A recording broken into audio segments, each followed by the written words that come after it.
एक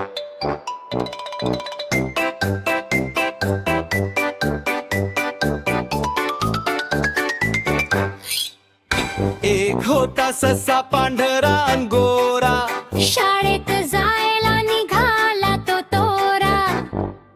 दप्तर घेतले पाठीवर, टोपी घातली डोक्यावर.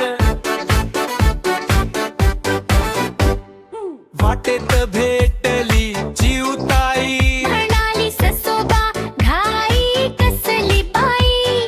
ससा म्हणाला शाळा माझी दूर, उशीर झाला तर गुरुजींना येईल पूर. उड्या मारत ससा पळाला, हत्ती दादाच्या सोंडेला जाऊन धडकला. हत्ती म्हणाला अरे अरे हळू चाल, नाही तर होईल नकाची हाल. शाळेत पोहोचला ससा भलताच खुश, पण वर्गात पाहतो तर सगळेच शू शू.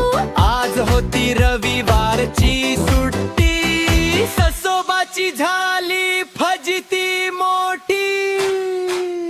एक होता ससा पांढरा